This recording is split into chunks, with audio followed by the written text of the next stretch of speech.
ஓம் சாய்ராம், ஜெய் சாய்ராம். என் அன்பு குழந்தையே, நீ கேட்ட வரத்தை தருவதற்கான நேரம் வந்துவிட்டது. உன் வாழ்க்கையை மாற்றப்போகும் வாக்கு இது. கேள், தவிர்த்து விட்டு செல்லாதே. இந்த அப்பாவின் சத்திய வாக்கை நீ கேட்டுவிடு. நீ ராஜ வாழ்க்கை வாழப்போகின்றாய். உனக்கான ராஜ வாழ்க்கை ஆரம்பமாகிவிட்டது. மகிழ்ச்சி கொள்ளப் போகின்றாய். இனி உன் வாழ்க்கையில் துயரம் என்பதே இருக்காது. ஏனென்றால் நீ நினைத்தும் அனைத்துமே நடக்கப் போகிறது. ஒவ்வொன்றாக நடக்கத் தொடங்கப் போகின்றது. உன் வாழ்க்கையில் நீ பட்ட துன்பங்கள் அனைத்துமே முடிந்துவிட்டது. இனி நீ உன் வாழ்க்கையில் எடுத்து வைக்கும் ஒவ்வொரு அடிக்குமே ஒரு அர்த்தம் உண்டு என்பதை நீ மறந்து விடாதே. அதில் உனக்கு வெற்றி மட்டுமே இருக்கும் என்பதையும் நீ உணர்ந்து கொள். உன் ராஜ வாழ்க்கையை வாழ நீ சந்தோஷமாக அனுபவிக்க எல்லாவற்றையுமே நீ உன்னோடு வைத்துக்கொள்ள இந்த அப்பாவின் வாக்கை நீ கேட்டுவிடு. என் அப்பாவின் வாக்கு எனக்கு நிச்சயம் பலிக்கும் என்ற நம்பிக்கையோடு நீ கேட்டால் நான் சொல்வது எல்லாமே உனக்கு நடக்கும். இது என் மீது சத்தியம். உன் நியாயமான ஆசைகள் நிறைவேற தடையாக இருந்த பல விசைகளை எல்லாம், பல வினைகளை எல்லாம் நீ அனுபவித்து முடித்து விட்டாய். தொடர்ந்து நீ செய்யும் பிரார்த்தனையாலும் நேர்மறை எண்ணத்தாலும் உன் மனதில் நீ நல்லதையே நினைத்து கொண்டிருப்பதாலும், நீ நல்லதையே மற்றவர்களுக்கு செய்து கொண்டிருப்பதாலும் உன் வாழ்க்கையை சரியான பாதைக்கு நீ அழைத்து வந்திருக்கின்றாய். உன்னுடைய நல் முயற்சிகள் நல்ல பலனை உனக்கு அளிக்கப் போகின்றது. உன்னுடைய நியாயமான ஆசைகள் நிறைவேறப் போகின்றது. தூரத்திலிருந்து ஒரு நல்ல செய்தி உன்னை தேடி வரப்போகின்றது. உன் வாழ்வில் இனி நல்லதே நடக்கப் போகின்றது. நான் உனக்குள் இருந்து என்ன என்ன செய்ய வேண்டுமோ அவற்றை எல்லாம் செய்து கொண்டிருக்கின்றேன். அதற்கான நல்ல வழியையும் நான் உனக்கு அமைத்து தந்திருக்கின்றேன். அதன் வழியே நீ போனால் உன் கோரிக்கை எதுவோ, நீ கேட்ட வரம் எதுவோ அது உனக்கு நிச்சயம் பலிக்கும். உன் கோரிக்கைகளை நீ அடைய நான் உனக்கு துணையாக இருப்பேன். சிலர் உன் வாழ்க்கையில் முந்திக் கொண்டு செல்லலாம். அதை கண்டு கவலையோ வெறுப்போ நீ பட வேண்டாம். நீ நிதானமாக முன்னேறினாலும் நிலையாக இருக்கப் போகின்றாய். அதை நீ மனதில் வைத்துக்கொள். நாம் கீழேயே இருக்கின்றோமே, நாம் எப்போது மேலே செல்லப் போகிறோம் வாழ்க்கையில் என்ற எண்ணத்தை விட்டுவிடு. கொஞ்சம் கொஞ்சமாக முன்னேறினாலும் நீ நிலையாக இருக்கப் போகின்றாய். உன் முன்னேற்றத்தை யாராலும் தட்டி பறிக்க முடியாது. அது ஒன்றாக இருக்கப் போகிறது. உனக்கானதாக இருக்கப் போகிறது. நல்ல எண்ணம் நிச்சயமாக உனக்கு இருக்கும்போது உன்னுடைய வாழ்க்கையில் நல்லது மட்டுமே நடக்கும். என்னுடைய நாமத்தை சொல்லிவிடு. ஓம் என்று ஆரம்பித்து என்னுடைய நாமத்தை நீ சொல்ல ஆரம்பித்தால் போதும். உன் வாழ்க்கை ஓஹோ என்று இருக்க நான் பொறுப்பு. நாம் எப்போதும் நம்முடைய முகத்தை மகிழ்ச்சியாக வைத்து கொள்ள வேண்டும். உள்ளத்தில் மகிழ்ச்சி இல்லாவிட்டாலும் வெளி தோற்றத்தில் புன்னகைத்துடன் பழகிக்கொள்ளுங்கள். அது காலப்போக்கில் உண்மையாகவே உங்கள் உள்ளத்திலும் மகிழ்வை உண்டாக்கிவிடும். ரசனை என்பது அவரவர் விருப்பு வெறுப்பை பொறுத்தது. மற்றவர்களுக்கு பிடித்தது நமக்கும் பிடித்ததாக இருக்க வேண்டும் என்பது அவசியமில்லை அல்லவா? நமக்கு பிடித்ததை பிறர் மேல் திணிப்பதும் தேவையற்றது. நம்முடைய வாழ்க்கையில் வெட்கப்படக்கூடாத 4 விஷயங்கள்: பழைய உடை, ஏழை நண்பர்கள், எளிமையான வாழ்க்கை, வயதான அப்பா அம்மா. இவற்றை பார்த்து நாம் வெட்கப்படக்கூடாத விஷயங்கள்தான் இது. ஓடினால் பல வழிகள் உண்டு. துரத்தி சென்றால் ஒரே ஒரு வழிதான். உணர்ந்து கொள். பின்னால் தான் ஓட வேண்டும். துரத்தி செல்லாமல் ஓடுபவராக இருக்க வேண்டும். யோசிக்காமல் எடுத்த முடிவுகள் மட்டுமல்ல, யோசித்து எடுத்த முடிவுகளும் யோசிக்க வைத்து கொண்டுதான் இருக்கும் நம்மை. எதை பற்றியும் அதிகம் யோசிக்காதே. எத்தனை முறை ஏமாற்றப்பட்டாலும் ஒருபோதும் அடுத்தவரை ஏமாற்றாமல் அவரவர் பலன் அவரவர் அனுபவிப்பார் என்று விட்டுவிடு. நேர்மைக்கு என்றுமே மரணம் கிடையாது. அதையும் நீ ஞாபகம் வைத்துக்கொள். நாம் வாழும் வாழ்வு ஒவ்வொரு நொடியுமே தனி சிறப்பு வாய்ந்தது. வார்த்தைகளின் வடிவங்கள் ஒருவர் பொருள் அறிந்து கூறினாலும் பொருள் அறியாமல் கூறினாலும் எந்த வார்த்தை எதை சுட்டுகிறதோ அது நடந்தே தீரும். தீ சுடுவது போலவும் மலர்கள் நறுமணத்தை தருவது போலவும் வார்த்தைகள் சுடும். மனமானது வீசிக்கொண்டே இருக்கும். இகழும் வார்த்தைகள் தன்னம்பிக்கையை கொடுக்கலாம். இனமற்ற வார்த்தைகள் விரிசலை கூட ஏற்படுத்தலாம். கவனமற்ற வார்த்தைகள் காயத்தை ஏற்படுத்தலாம். கசப்பான வார்த்தைகள் விஷத்தை கூட நமக்கு பாய்ச்சலாம். கடுமையான வார்த்தைகள் மனமுடையச் செய்யலாம். காரமான வார்த்தைகள் பகையை வளரச் செய்யலாம். கூறிய வார்த்தைகள் நெஞ்சை பிளக்கச் செய்யலாம். போலியான வார்த்தைகள் தற்கொலையை தூண்டலாம். சுடுகின்ற வார்த்தைகள் எரிச்சலை ஏற்படுத்தலாம். புறங்கூறும் வார்த்தைகள் மன அழுத்தத்தை கொடுக்கலாம். வன்மையான வார்த்தைகள் கோபத்தை விதைக்கலாம். வஞ்சனை வார்த்தைகள் வாழ்வையே கெடுத்துவிடும். வார்த்தைகளானது ஆழ்மனதின் விதைகள். எண்ணங்கள், செயல்கள், கனிகள். சுடு சொல்லால் சுருங்கி போகும் முகம், கடுஞ்சொல்லால் கருதி போகும் இதயம். திரும்ப பெற முடியாதவை என்று 3 இருக்கிறது. அவையானது தொடுக்கப்பட்ட அம்பு, திரும்பி வராது. கழிக்கப்பட்ட காலம், அதுவும் திரும்பி வராது. விடுக்கப்பட்ட சொற்கள், அதுவும் திரும்ப வராது. எனவே வார்த்தைகளை நாம் மிகவும் கவனமாக கையாள வேண்டும். நல்லதையே கொடுப்போம், நல்லதையே பேசுவோம், நல்லதையே நாம் பெறுவோம். நாம் எதை கொடுக்கின்றோமோ அதைதான் பிறகு திரும்ப பெறுவோம். அதனால் நல்லதையே நாம் கொடுத்தால் நல்லது தானே நமக்கு திரும்ப வரும். பொறுமையை கையாளுங்கள். நம்பிக்கையை அதிகப்படுத்துங்கள் என் மீது. பொறுமையும் நம்பிக்கையும் மட்டும் உன்னிடத்தில் இருந்து விட்டால் போதும். உன்னை மிஞ்சிக்கொள்ள யாருமே இந்த உலகில் இருக்க மாட்டார்கள். உன்னுடைய ஆற்றலானது தனித்துவமிக்கது. அந்த ஆற்றலை நீதான் பொறுமையாக கையாள வேண்டும். என் மீது நம்பிக்கை வைத்து ஒவ்வொரு செயலையுமே நீ செய்ய வேண்டும். ஒவ்வொரு செயலுக்குமே எதிர்வினை என்று உண்டு. வினை விதைத்தவன் வினையை மட்டும்தான் அறிப்பான். நாம் நல்வினையை செய்தால் நல்வினை தானே நமக்கு அறுபடும். அதனால் நல்வினையை நாம் செய்வோம். நல்லதை செய்வோம், நல்லதை பார்ப்போம், நல்லதையே கேட்போம். தீயது நடக்கும் இடத்தில் நமக்கு அங்கு வேலை இல்லை என்று ஒதுங்கி நிற்போம். நல்லது நடந்தால் நமக்கும் நல்லது தானே, நம் வாழ்வுக்கும் நல்லது தானே. எல்லோரிடத்திலும் அன்பை மட்டுமே செலுத்தி வாருங்கள். அன்பானது மிக பெரிய பொக்கிஷம். நான் என்னை தேடி வரும் பக்தர்களிடம் என்னுடைய முழு அன்பையுமே கொடுத்து அவர்களை தன்பால் ஈர்த்து வைத்திருக்கின்றேன். என்னுடைய பக்தர்கள் எல்லாம் என்னுடைய அன்பு என்ற கயிறுக்குள் இழுக்க கட்டி வைத்திருக்கின்றேன். அவர்களால் அறுபட முடியாத அளவிற்கு என்னுடைய அன்பு அவர்களை கட்டி வைத்திருக்கின்றது. நீங்களும் பிறரிடம் அன்பு செலுத்துங்கள். நல்லதையே பேசுங்கள், நல்லதையே செய்யுங்கள். நாம் பேசும் ஒவ்வொரு வார்த்தைக்குமே உயிர் இருக்கிறது. அதனால் பார்த்து யோசித்து பொறுமையாக பேசுங்கள். தவறாக வார்த்தை விட்டால் போதும், அதுவே பழித்துவிடும். உடனே என்னுடைய நாமத்தை சொல்லிவிடு, அதுவும் தீர்ந்துவிடும். இதுவரை உனக்கு கைக்கு எட்டியது கை நழுவி போனது அல்லவா? கண்முன்னே இருந்தது காணாமல் போனதல்லவா? இது போன்ற சூழ்நிலைகள் உனக்கு முடிவுக்கு வரப்போகின்றது. உன் வாழ்வில் ஒரு புதிய மாற்றம் வரப்போகின்றது. எது உனக்கு ராசி இல்லாத தினம் என்று மனதுக்குள் நினைத்தாயோ அந்த ராசியான தினமாக அது மாறப்போகிறது. ஏற்கனவே நான் சொன்னபடி உனக்கான நல்வினைகள் செயல்பட ஆரம்பித்து விட்டன.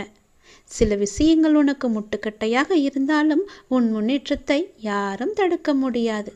ஏனென்றால் உனக்கு துணையாகத்தான் உன் அப்பா நான் இருக்கின்றேனே. நீ முன்னேறி சென்று கொண்டே இரு.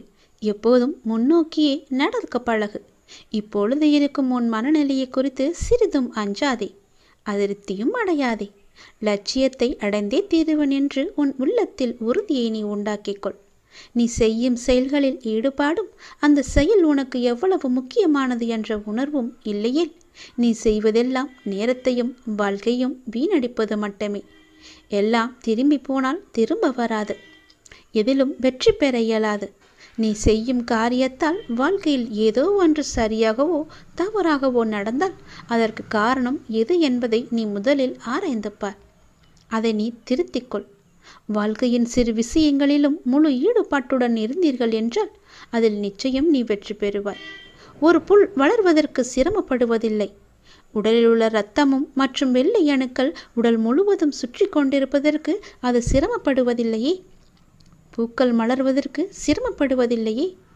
ஏனென்றால் அப்படித்தான் அவை வடிவமைக்கப்பட்டிருக்கிறது. படைப்பின் மகத்துவமே அதுதான். ஒவ்வொரு நொடியும் கஷ்டமான முயற்சிகளால் தான் படைப்புகள் நிகழ்ந்து கொண்டிருக்கின்றன. ஆனால் அவையெல்லாம் உனக்கு ஒரு பொருட்டாகவே தெரியவில்லையே. நீ படும் துயரங்களும் சிரமங்களும் தான் உனக்கு பெரிதாக தெரிகின்றது. இப்பொழுது இந்த உலகில் சிரமப்படாமல் எதுவுமே சாத்தியமாகாது. உன் கைக்கும் அது கிடைக்காது. சிரமப்பட்டுத்தான் ஆக வேண்டும். முயற்சி செய்து பார், நிச்சயம் கிடைக்கும். முதலில் எதுவும் சிரமமில்லை என்று நம்பு. நீ சிரமம் என்று சொல்வதற்கு காரணம் உன் மனதுதான். சிரமம் என்பதை நாம் கடந்தால்தான் லட்சியத்தை நம்மால் அடைய முடியும். மாபெரும் படைப்புகளை உருவாக்க நல்ல உணர்வுகளும் அபரிமிதமான மகிழ்ச்சியான மனநிலையும் மட்டும் இருந்தால் போதும். அதை உனக்குள்ளே நீ வளர்த்துக்கொள். உனக்கு நிச்சயம் வெற்றி கிடைக்கும். நான் என்றுமே உனக்கு துணையாக மட்டுமே இருப்பேன். நம்பிக்கையோடு உன்னுடைய கடமை எது என்று உனக்கு தோன்றுகிறதோ அந்த கடமையை நீ தவறாமல் செய்து கொண்டு வா. அந்த கடமையிலிருந்து நீ பின்வாங்காதே. ஏனென்றால் அது உனக்கென்று படைக்கப்பட்ட கடமைகள். உன் கடமையை நீதான் செய்ய வேண்டும். அதை யாருக்கும் விட்டு கொடுத்து விடாதே. அதிலிருந்து உன் கர்மாக்கள் கழிய போகின்றது. வாழ்க்கையில் நீ சாதனை படைக்கத்தான் நீ பிறந்திருக்கின்றாய். அதை முதலில் நீ நம்ப வேண்டும். அதன்படியே நீ முயற்சி செய்ய வேண்டும். நாம் கண்டிப்பாக வெற்றி பெறுவோம் என்ற தன்னம்பிக்கை, நம்பிக்கை, பொறுமை எல்லாமே உனக்குள்ளே வேண்டும். ஆகவே அனைத்தையும் சமநிலையில் நீ ஏற்க உன்னுடைய மனதை நீ தயார் நிலையில் வைத்துக்கொள். எத்தனையோ முறை முயற்சி செய்துவிட்டேன், அது என் கைக்கு கிடைக்கவில்லை. எத்தனையோ முறை அது என் கை நழுவி போய்விட்டது. என் கண் முன்னே கைக்கு எட்டு தூரத்தில் இருந்தாலும் அது என் கைக்கு கிடைக்கவில்லை என்ற பல சூழ்நிலைகளில் நீ தவறான முடிவுகளை எல்லாம் எடுத்து வந்தாய். இனி அது நடக்காது. இதுவரை உனக்கு கைக்கு எட்டியது, கை நழுவி போனது எல்லாம், உன் கண் முன்னே இருந்தது, காணாமல் போனது எல்லாம் இப்போது உன் கைக்கு வரப்போகிறது. உன் கைக்கு எட்டப்போகிறது. எல்லாமே ஒரு முடிவுக்கு வரப்போகிறது. உன் வாழ்வில் பல நல்ல நல்ல மாற்றங்கள், புதிய புதிய மாற்றங்கள் எல்லாம் வரப்போகிறது. உனக்கு ராசி இல்லாதது என நினைத்த ஒன்று இப்போது அதுவே உனக்கு ராசியாகி எல்லாவற்றையுமே உனக்கு ஜெயித்து தரப்போகிறது. ஏற்கனவே நான் சொன்னபடி உனக்கான நல்வினைகள் எல்லாம் செயல்பட ஆரம்பித்து விட்டன. சில விஷயங்கள் உனக்கு முட்டுக்கட்டையாக இருந்தாலும் உன் முன்னேற்றத்தை யாரும் தடுக்க முடியாது. ஏனென்றால் அந்த முட்டுக்கட்டைகளையெல்லாம் உன்னுடைய அப்பா நான் அதை தடுத்து எறிந்து விட்டேன், தகர்த்தெறிந்து விட்டேன். நீ கவலையின்றி சந்தோஷமாக எல்லாவற்றையுமே செய்து கொண்டு முன்னோக்கி சென்று கொண்டே இரு. உனக்கு வெற்றி என்ற கிரீடத்தை நான் சூட்டி மகிழ்கின்றேன். நிச்சயம் அதை நீயும் பெற்று ஆனந்த கண்ணீர் வடிக்கப் போகின்றாய். உனக்கானதை நான் எடுத்து வைத்து விட்டேன். அது உன்னிடத்தில் சேரும் நாளையும் நான் குறித்து விட்டேன். சந்தோஷமாகவே அதை நீ பெற்றுக்கொள். இழந்த உன் மதிப்பை மீண்டும் பெறப்போகின்றாய். என்னுடைய துணை உனக்கு உண்டு. அதை நீ மறந்து விடாதே. நீ மீண்டு எழும் நாள் அற்புதமான காலமாக இருக்கப் போகிறது. நாம் கடவுளை வணங்கும் போது நம் கண்களில் இருந்து கண்ணீர் வந்தால் என்ன பொருள் தெரியுமா? இதுதான் தெய்வீக ரகசியம். இந்த தெய்வீக ரகசியத்தை நாம் தெரிந்து கொண்டால் நம் மனம் சாந்தியடையும். பெரும்பாலும் நம் மனம் மனசோர்வு அடைந்து அல்லது அமைதியற்ற நிலையில் இருக்கும்போது நாம் கடவுளை நினைவில் கொள்கின்றோம் இல்லையா? அல்லது கோவிலுக்கு செல்ல நாம் முயற்சிக்கின்றோம். கடவுளை வணங்கும் போதோ அல்லது கோயிலுக்கு செல்லும் போதோ ஒரு விதமான மன அமைதியை நாம் உணர்கின்றோம். அதனால்தான் சிலர் பெரும்பாலும் கோவிலுக்கு செல்ல விரும்புகிறார்கள். மனம் சோர்வடையும் போது, கலக்கமாக இருக்கும்போது கோவிலுக்கு சென்று மனதை அமைதிப்படுத்துகின்றார்கள். உங்களுக்கு பிடித்த கடவுளை நீங்கள் வணங்கும் போது எப்போதாவது உங்கள் கண்களில் இருந்து கண்ணீர் வரும். இதனுடைய பொருள் என்ன என்பது உனக்கு தெரியுமா? தெரிந்து கொள்ளலாம், அறிந்து கொள்ளுங்கள். கடவுளின் வழிபாட்டும் போது கண்களில் இருந்து கண்ணீர் வந்தால் கடவுளின் தெய்வீக சக்தி ஏதோ ஒரு குறிப்பை நமக்கு உணர்த்துகிறது என்று நாம் அறிந்து கொள்ள வேண்டும். கடவுள் உங்களுக்கு ஒன்று குறிப்பை கொடுக்கிறார் என்று நீங்கள் பொருள் கொள்ள வேண்டும். நீங்கள் அவற்றை புரிந்து கொண்டால் உங்கள் பிரச்சனைகள் எல்லாமே நீங்கிவிடும் என்றும் உங்கள் வேண்டுதலை கடவுள் ஏற்றுக்கொண்டதாகவும் அர்த்தமாகும். இதுதான் கடவுள் உங்களுக்கு முழு ஆசியையும் கொடுப்பதாகவே அர்த்தமாக கொள்கிறது. கடவுளின் அனுகிரகம் உங்களுக்கு கிடைத்துவிட்டால், உங்கள் வேண்டுதல் அவர்கள் செவிகளில் கேட்டுவிட்டால், உங்களுடைய வேண்டுதலுக்கு பலனை நிச்சயம் அவர் தருவார் என்பதற்கான அறிகுறியாக உன் கண்களில் இருந்து அவரே அந்த கண்ணீரை வர வைக்கின்றார். தீபாராதனை காட்டும் போதோ அல்லது கடவுளின் உருவத்தை பார்க்கும் போதோ உனக்கே தெரியாமல், உன்னை அறியாமல் கண்களை திறந்திருக்கும் போதோ அல்லது கண்ணை மூடிக்கொண்டிருக்கும் போதோ உன் கண்களில் இருந்து தண்ணீர் வருகிறது என்றால் நீ வந்ததை அவர் ஏற்றுக்கொண்டார் என்ற அர்த்தம். உன்னை பார்ப்பதற்காகவே அவர் வெகு நாட்களாக காத்திருந்தார். உனக்கான பதிலை சொல்வதற்காகத்தான் அவர் காத்திருந்தார் என்றும், உனக்கு ஆசி வழங்கவே அவர் காத்திருந்தார் என்றும் அர்த்தமாகும். உங்கள் கண்ணீரிலிருந்து கண்ணீர் வந்தால் உங்கள் வழிபாடு மிகவுமே வெற்றிகரமாக முடிந்துவிடும் என்று அர்த்தம். நீ எதை வேண்டி செல்கின்றாயோ அது நிச்சயம் வெற்றியில் முடியும். இப்போது உங்கள் பிரச்சனைகள் அனைத்தும் நீங்கி உங்கள் ஆசைகள் நிறைவேறும் என்றும் கடவுள் உங்களுக்கு ஆசீர்வதிப்பதற்காக ஒரு சின்ன அறிகுறியாக உங்கள் கண்களிலிருந்து கண்ணீர் மலை மலையாக வரும். ஒரு சொட்டு கண்ணீர் வந்தாலும் அதற்கான அறிகுறி தான் அது. கவலைப்படாதீர்கள். கடவுள் எப்பொழுதும் நம் கூடவே இருப்பதற்கு ஒரு சின்ன எளிய பரிகாரம். எப்பொழுதெல்லாம் உங்கள் மனம் பாரமாக இருக்கின்றதோ, உங்கள் பிரச்சனையை தீர்க்க முடியாதது என்று நினைக்கிறீர்களோ, உங்கள் குழப்பங்கள் அதிகமாக இருக்கின்றதோ, அப்பொழுதெல்லாம் உங்கள் விருப்பமான கோவிலுக்கு சென்று அந்த பகவானை நினைத்து ஒரே ஒரு தீபம் ஏற்றி வழிபட்டு அவருக்கு முன்னால் மண்டியிட்டு கையேந்தி நில்லுங்கள். நீங்கள் அந்த தெய்வீகத்தை உணர்ந்து கொண்டால் உங்கள் பிரச்சனைகள் எல்லாம் நீங்கிவிடும் என்றும் உங்கள் வேண்டுதலை கடவுள் ஏற்றுக்கொண்டதாகவும் அர்த்தமாகும். உங்கள் கண்களிலிருந்து கண்ணீர் வந்தால் உங்கள் வழிபாடு நிச்சயம் வெற்றியில் முடியும். தெய்வீக தன்மையுடன் உங்கள் வீட்டை வந்து அடைந்து அதற்கான முயற்சியை செய்யுங்கள். நீ செய்யும் ஒவ்வொரு செயலிலும் ஓம் சரவண பவ என்ற மந்திரம் எப்பொழுதும் ஒலித்து கொண்டே இருக்கட்டும். என்னுடைய அருளும் ஆசையும் எப்போதும் உனக்கு துணை இருக்கும். உனது எண்ணங்கள் அனைத்தும் தவறாக நடக்கின்றதே, என்ன செய்வது என்று நீ யோசிக்காதே. அனைத்தும் மாறப்போகின்றது. நீ எதிலும் நிதானமாக யோசித்து செயல்பட்டாயானால் நிச்சயம் அனைத்துமே மாறும். அவசரப்படாதே. நிச்சயம் உனக்கு வெற்றி மட்டுமே கிட்டும். உன் வாழ்க்கையில் நடக்கின்ற யாவுமே உன் கர்ம வினைகளின் படிதான் நடந்து கொண்டிருக்கின்றன. அப்படி இருக்கையில் நீ துயரங்களை எதிர்கொண்டுதானே ஆக வேண்டும். உன் கர்மாக்களை பற்றி நீ பயப்படாதே. அதற்குத்தான் நான் இருக்கின்றேனே.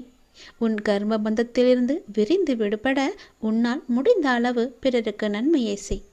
உன்னிடம் உதவிக்கு வருபவர்களை நீ உதாசீனப்படுத்தாதே. உன்னால் எவ்வளவு முடியுமோ அவ்வளவு உதவி செய். முடியாவிட்டால் அவர்களை புண்படுத்தி அனுப்பாதே. உன்னால் முடிந்த உதவியை நீ அவர்களுக்கு செய். அந்த தர்மமே உன்னை இக்கட்டான சூழ்நிலையிலிருந்து உன்னை நிச்சயம் காக்கும். உன் கர்ம வினைகளிலிருந்தும் அது உன்னை காப்பாற்றும். வாழ்க்கையில் இன்பமும் துன்பமும் அவரவர் கையாளும் வகையில்தான் மாறுபடும். இன்பத்தை சந்தோஷமாக அனுபவிக்க வேண்டும். துன்பம் வந்தால் சோர்ந்து போகக்கூடாது. துன்பத்தையும் இன்பமாக ஏற்று நாம் வாழ பழகி கொண்டால் அந்த துன்பம் நம்மை கண்டு அஞ்சி ஓடிவிடும். மற்றவர்கள் எல்லாரும் நிம்மதியாக சந்தோஷத்துடன் வாழ்வதாகவும் நீ மட்டுமே துயரங்களை எதிர்கொள்வதாகவும் புலம்பிக் கொண்டிருக்கின்றாய். அது தவறு. எல்லோருக்கும் அவரவர் வாழ்க்கையில் எல்லா விதமான துன்பங்களும் இன்பங்களும் வந்து கொண்டுதான் இருக்கின்றன. எல்லாம் கலந்துதான் இருக்கும். அதுதான் வாழ்க்கையும். அந்த உண்மையை நீ புரிந்து கொள். அவரவர் வாழ்க்கையின் உள்ளே சென்று பார்த்தால்தான் என்னென்ன துயரங்களை அவர்கள் சுமந்து கொண்டு இருக்கிறார்கள் என்ற உண்மை உனக்கு புரிய வரும். எட்டி இருந்து பார்த்தால் எல்லாமே அழகாகத்தான் தெரியும். நிலாவும் அப்படித்தான். தூரம் இருந்து பார்க்கும் வரைதான் அது அழகான வட்ட வடிவம். உள்ளே சென்று அருகே சென்று பார்த்தால்தான் தெரியும் அதற்குள்ளே எத்தனை மேடு பள்ளங்கள். அதுபோலத்தான் ஒவ்வொரு வாழ்க்கையிலும் எல்லோருடைய வாழ்விலும் மேடு பள்ளங்கள் இருந்து கொண்டுதான் இருக்கும். வெளி உலகத்திற்கு அவர்கள் நன்றாக இருப்பது போல் தோன்றலாம். அதனால் யாரை பற்றியும் யாருடனும் உன்னுடன் ஒப்பிட்டு பார்க்காதே. உனக்கென்று விதிக்கப்பட்டதுதான் உன்னை வந்து சேரும். அவர்களுக்கென்று விதிக்கப்பட்டது அவர்களை வந்து சேரும். அது இன்பமானாலும் சரி துன்பமானாலும் சரி எல்லாவற்றையும் அனுபவிக்க வேண்டியது அவரவருடைய பொறுப்பு. அவரவருக்கு என்று எது விதிக்கப்பட்டதோ அது கண்டிப்பாக நடந்தே தேரும். அதனால் உன் மனதை போட்டு தேவையில்லாமல் நீ குழப்பிக்கொள்ளாதே. நிச்சயம் உனக்கு பல நன்மைகள் காத்திருக்கின்றன. யார் கைவிட்டாலும் என்னை நம்பி வந்த உன்னை நான் கைவிடவே மாட்டேன். பொறுமையையும் நம்பிக்கையையும் எந்த சூழ்நிலையிலும் நீ கைவிட்டு விடாதே. உன்னை விட்டு யார் விலகினாலும் நீ கவலைப்படாதே. எல்லாம் நன்மைக்கே என்று நீ எடுத்துக்கொள்ள பழகிக்கொள். அப்பொழுதுதான் எல்லாவற்றையும் சாதாரணமாக எடுத்துக்கொண்டு அடுத்தபடி எது என்று முன்னோக்கி உன்னால் செல்ல முடியும். நீங்கள் மென்மேலும் வளர்ச்சியடைந்து வாழ்வில் வெற்றி பெறப் போகின்றாய். அது கண்டிப்பாகவே நடக்கும். உனது வாழ்க்கை எல்லா செல்வ வளங்களையும் பெற்று மகிழ்ச்சியாகவே மாறப்போகிறது. உன்னுடைய வாழ்க்கையில் பல அழகிய வண்ண வண்ண பூக்கள் எல்லாம் பூத்து குலுங்க போகின்றது. நிச்சயம் அது நடக்கும். இவை அனைத்தையுமே உன்னை வந்து சேரும்படி நான் அமைத்து தருகின்றேன். என் பரிபூரண அருளும் ஆசையும் அன்பும் உனக்கு வேண்டுமென்றால் நான் சொல்வது போலவே நீ செய். உன் லட்சியங்களில் வெற்றியடையும்படி நான் உனக்கு துணை இருப்பேன். என் வார்த்தைகளை நீ நம்பினால், அப்பா சொல்வது எல்லாமே உன்னுடைய நன்மைக்கு தான் என்று நீ நம்பினால் கண்டிப்பாகவே நான் சொன்னதை நீ செய்வாய். நான் சொல்வதை நீ கண் குளிர பார்ப்பாய், காது குளிர நீ கேட்பாய்.